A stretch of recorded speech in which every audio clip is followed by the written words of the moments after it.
Assalamualaikum warahmatullahi wabarakatuh. Bismillah, alhamdulillah, wassalatu wassalamu ala rasulillah Sayyidina Muhammadin wa ala alihi washabihi wa wala, amma ba'du. Melanjutkan pertemuan yang kemarin kita sudah membahas perjalanan hidup Sayyidina Abu Bakar sebelum beliau masuk Islam. Sekarang kita lanjutkan perjalanan hidup Sayyidina Abu Bakar ketika beliau memeluk agama Islam. Jadi apa yang dilakukan oleh Sayyidina Abu Bakar ketika masuk Islam? Maka yang dilakukan oleh Sayyidina Abu Bakar setelah masuk Islam yaitu ad-da'wah ilal Islam, yaitu mengajak orang untuk ikut masuk ke agama Islam. Kemudian disebutkan di sini setelah Sayyidina Abu Bakar masuk Islam, beliau mengajak orang-orang yang percaya dengan beliau, orang-orang yang biasa duduk dengan beliau, orang-orang yang biasa bermusyarakah dengan beliau untuk diajak masuk agama Islam. Di antaranya siapa? Yaitu yang pertama adalah Sayyidina Zubair bin Awam, sepupunya Rasulullah SAW. Yang kedua Sayyidina Utsman bin Affan, yaitu menantu Sayyidina Rasulullah SAW. Kemudian Sayyidina Talhah bin Ubaidillah, Sayyidina Sa'ad bin Abi Waqqas, Sayyidina Abdurrahman bin Auf. Jadi 5 orang ini yang diajak oleh Sayyidina Abu Bakar untuk masuk Islam, dan kelima-limanya langsung masuk Islam dengan Sayyidina Abu Bakar. Setelah itu bersama dengan 5 orang ini Sayyidina Abu Bakar pergi menuju Rasulullah dan mereka berbaiat agama Islam kepada Rasulullah, dan Rasulullah SAW mengajarkan mereka Al-Quran.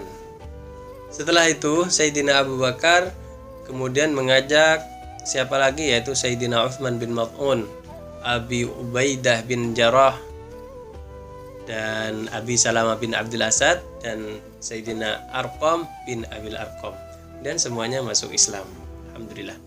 Setelah itu Sayyidina Abu Bakar juga mengajak seluruh keluarganya. Jadi yang diajak bukan cuma sahabat-sahabatnya, tapi keluarganya sendiri pun juga diajak oleh Sayyidina Abu Bakar untuk memeluk agama Islam. Maka dari keluarganya Islam yaitu putrinya, yaitu Sayyidah Asma Siti Aisyah radhiyallahu anha, dan istrinya sendiri yaitu Ummu Ruman, dan khadimnya yaitu namanya Amir bin Fuhairah radhiyallahu taala anhum ajma'in. Semuanya masuk Islam. Kemudian walamma jitama ashabun Nabi Muhammad wa kanu 38 rajulan. Setelah orang-orang Islam itu jumlahnya sekitar 38, akhirnya Sayyidina Abu Bakar meminta pada Rasulullah sallallahu alaihi wasallam untuk menyiarkan agama Islam ini secara terang-terangan. Kemudian apa yang dikatakan oleh Rasulullah? Faqala ya Abu Bakrin inna qalil. Abu Bakar, kita masih sedikit, kata Rasulullah sallallahu alaihi wasallam. Kemudian Sayyidina Abu Bakar tidak putus asa, masih terus meminta pada Rasulullah untuk menyiarkan agama Islam ini secara terang-terangan. Akhirnya setelah itu kemudian Rasulullah pun mengabulkan apa yang diminta oleh Sayyidina Abu Bakar. Akhirnya seluruh orang-orang Islam pergi ke masjid. Masjid yang dimaksud di sini yaitu ke Ka'bah. Kemudian mereka berpencar di pelataran Ka'bah, ke Masjidil Haram. Dan Sayyidina Abu Bakar berdiri berkhutbah. Maka Sayyidina Abu Bakar adalah pertamanya orang berkhutbah dalam Islam ini. Setelah itu apa yang dilakukan oleh orang-orang kafir waktu itu? Karena Darun Nadwah, tempatnya orang kafir ini, ada di sampingnya Ka'bah. Darun Nadwah ini adalah tempat perkumpulan orang Quraisy untuk memutuskan setiap urusan masalah. Setiap masalah apapun itu diputuskan di Darun Nadwah, dan Darun Nadwah ini tempatnya ada di sampingnya Ka'bah atau sampingnya masjid. Maka orang-orang kafir langsung menghampiri orang-orang Islam yang ada di pelataran masjid. Maka fadarabu fi nawahil masjid darban syadidan. Maka orang-orang kafir waktu itu langsung memukuli mereka dengan pukulan-pukulan yang keras.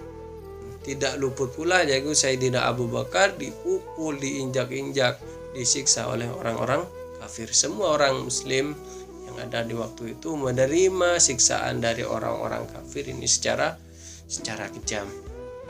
Wadana minhu Utbah bin Rabi'ah faja'ala yadribuhu bina'lain.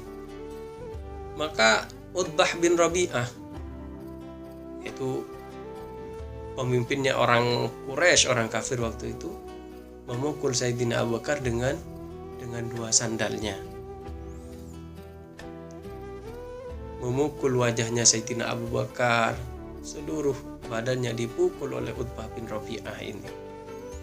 Sampai setelah orang-orang kufar ini puas menyiksa orang-orang Islam, datanglah Banu Taim, yaitu kabilahnya Sayyidina Abu Bakar, datang memberi pertolongan pada Sayyidina Abu Bakar.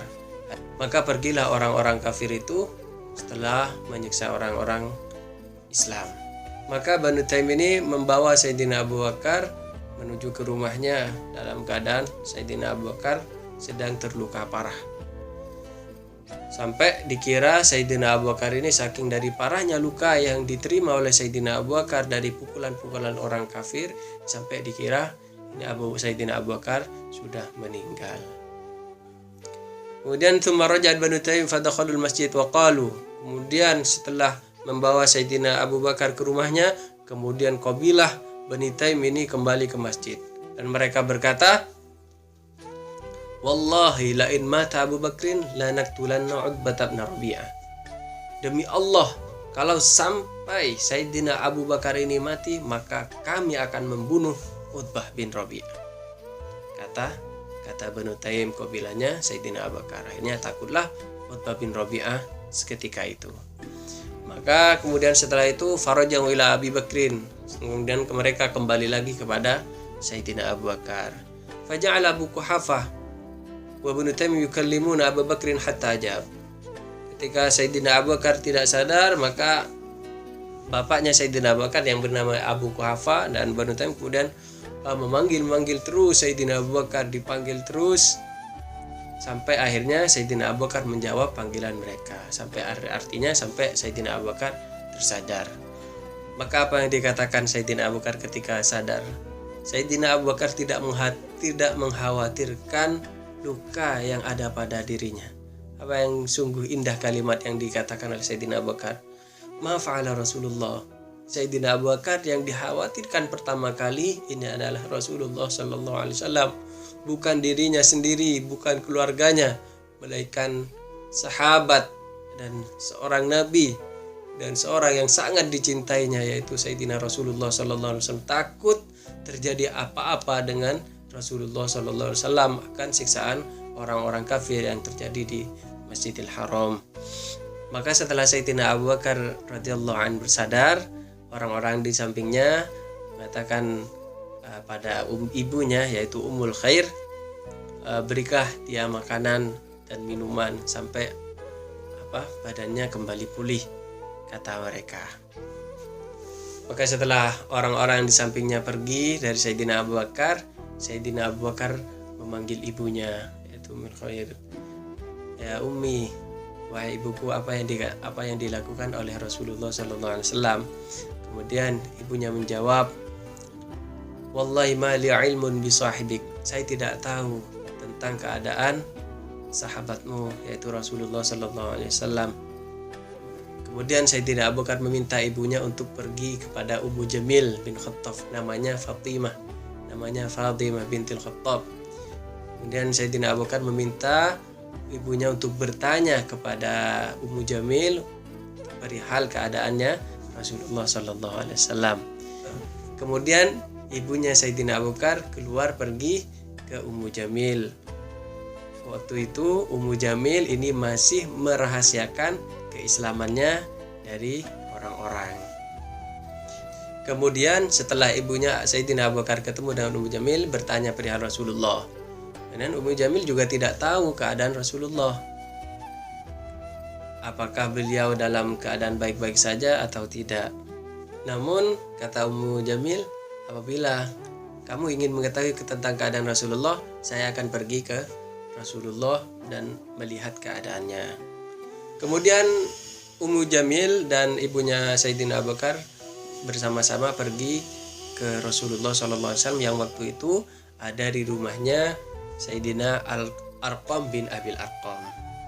Di tengah jalan mereka berdua menemukan Sayyidina Abu Bakar sedang bertati-tati berjalan mau pergi menuju ke Rasulullah sendiri. Kemudian